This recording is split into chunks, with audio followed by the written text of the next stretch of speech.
본문은 우리가 믿음의 반석 위에 굳게 서려면 반드시 두 가지 결단을 해야 한다는 사실을 잘 보여주고 있습니다. 본문에 나오는 야이로는 가버나움 마을의 회당장이었습니다. 그는 예수님을 전혀 모르는 사람은 아니었습니다.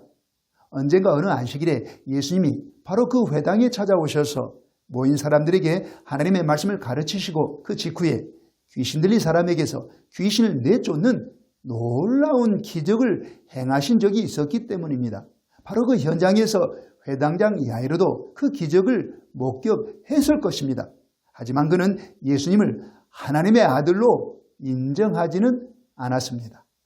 그렇게 지내던 어느 날 그의 사랑하는 12살 난 어린 딸이 급성질환을 앓게 됩니다.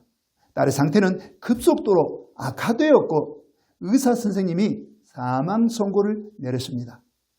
아빠는 사랑하는 딸을 그렇게 떠나보내고 싶지 않았습니다.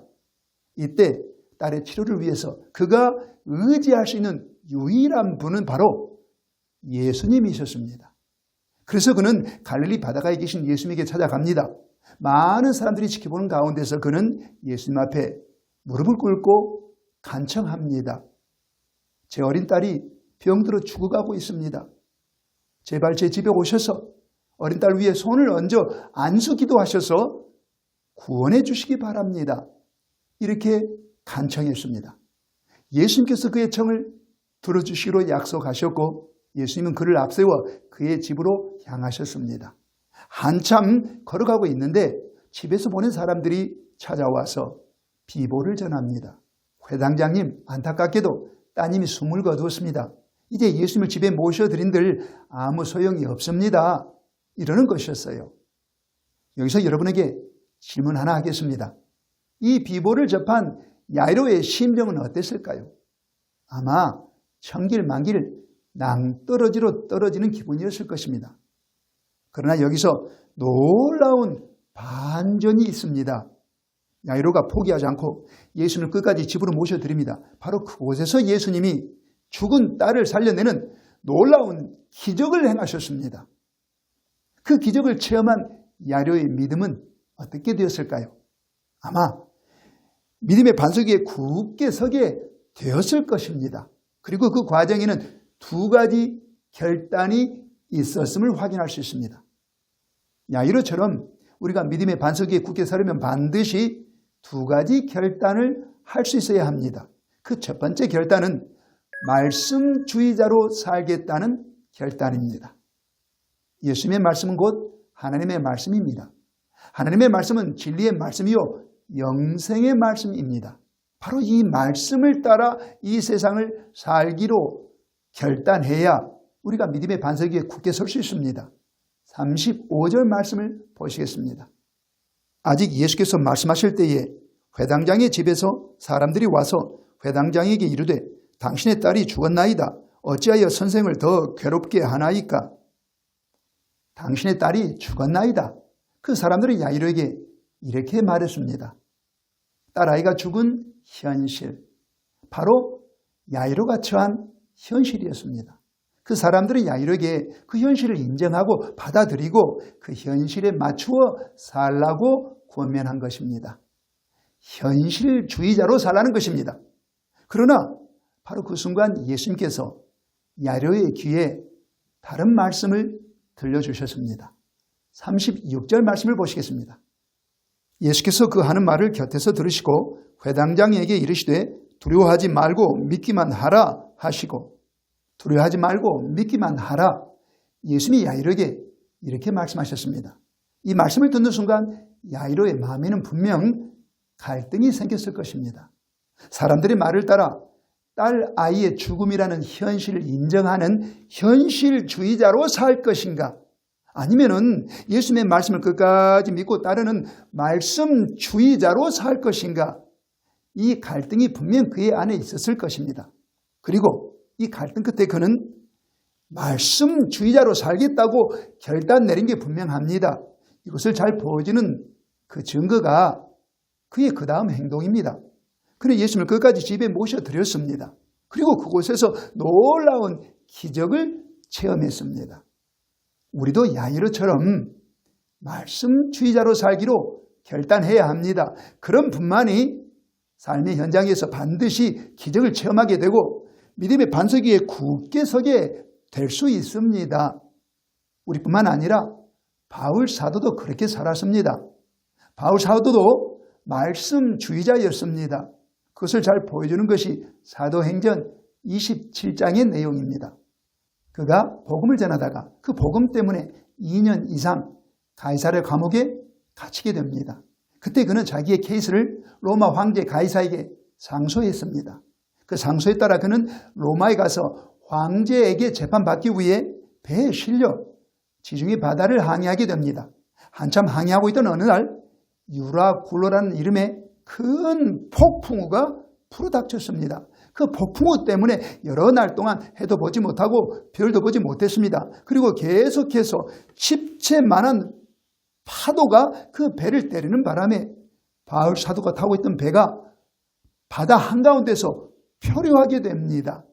그때 배 안에 있는 거의 모든 사람들이 절망에 빠졌습니다. 그러나 바울 사도는 절망하지 않고 기도했습니다. 그때 천사가 나타나서 하나님의 말씀을 들려줍니다. 바울아, 두려워하지 말라. 너가 반드시 황제 앞에 서게 되겠고 너와 함께 항해하는 모든 사람들이 바로 너로 말미암아 구조될 것이다. 이 말씀을 듣게 됩니다.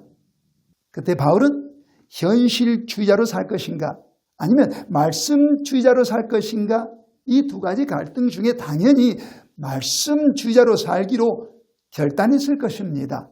그리고 그 결단은 주요했습니다. 그는 마침내 구조받고 로마에 들어가게 됩니다. 여러분, 우리 앞에도 현실주의자로 살 것인가 아니면 말씀주의자로 남을 것인가, 이렇게 갈등하는 순간이 늘 찾아올 수 있습니다.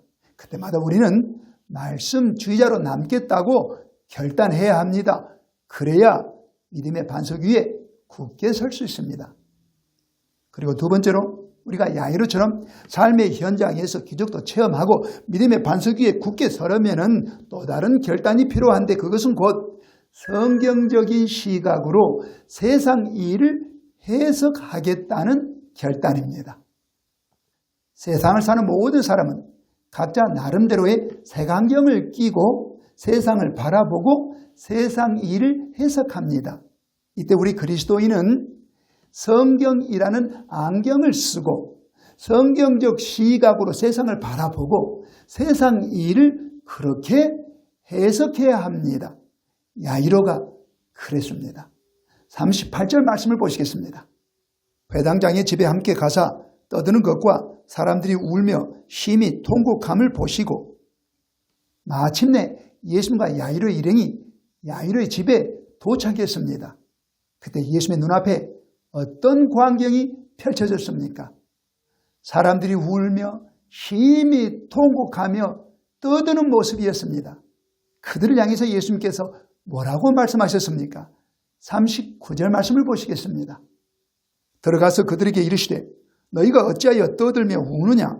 이 아이가 죽은 것이 아니라 잔다 하시니, 그 모든 사람이 듣는 가운데서 예수님은 이 아이가 죽은 것이 아니라 잔다, 이렇게 말씀하셨습니다.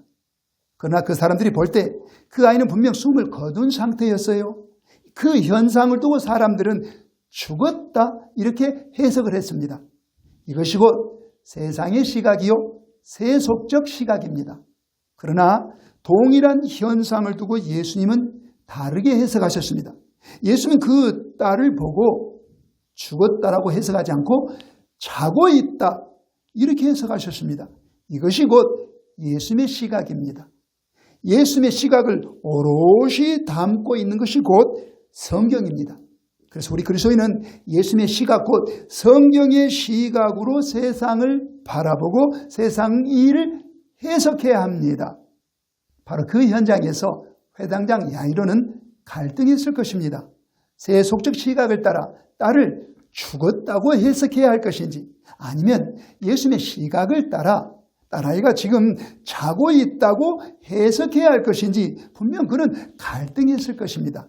그리고 갈등 끝에 그는 예수님의 시각을 따르기로 결단했습니다. 그랬더니 어떤 일이 펼쳐집니까? 41절 말씀을 보시겠습니다. 그 아이의 손을 잡고 이르시되 달리다굼 하시니 번역하면 곧 내가 너에게 말하노니 소녀야 일어나라 하심이라. 예수님이 방으로 들어가신 후에 누워있던 야이로의 딸의 손을 잡으시고 이렇게 말씀하셨습니다. 달리다굼. 이 달리다굼은 아람어 방언입니다. 그 뜻은 내가 너에게 말하노니 소녀야 일어나라 이 뜻입니다. 이 달리다굼은 예수님 당시 모든 이스라엘의 부모들이 자고 있는 자녀를 깨울 때 사용하는 표현이었습니다. 그랬습니다. 예수님은 자고 있던 소녀를 깨웠던 것입니다. 그 모든 광경을 곁에서 지켜보았던 야이로는 이런 결단을 내렸을 것입니다. 아, 예수님의 시각으로 세상 일을 보고 해석하는 것이 옳구나. 그렇습니다. 예수님의 시각, 곧 성경의 시각은 옳습니다. 그런데 여기서 우리가 야이로처럼 결론을 내리려면 반드시 한 가지 전제사항이 있습니다. 그것은 곧 하나님의 의입니다. 하나님의 의는 쉽게 표현하면 우리 하나님은 정의로운 분이시다. 그래서 하나님이 우리에게 하신 모든 말씀은 항상 옳다. 틀린 것이 전혀 없다. 이것이 곧 하나님의 의입니다. 이 하나님의 의를 잘 담고 있는 것이 곧 성경입니다. 그래서 성경은 진리의 말씀입니다. 우리가 이 사실을 인정해야 우리는 성경의 시각으로 세상 일을 해석할 수 있게 되는 것입니다. 사랑하는 여러분, 말씀주의자로 살겠다고 결단하시기 바랍니다. 그리고 성경의 시각으로 세상 일을 해석하기로 결단하시기 바랍니다. 그러면 여러분도 야이로처럼 삶의 현장에서 기적을 체험하게 될 것이고 반드시 믿음의 반석 위에 굳게 서게 될 것입니다.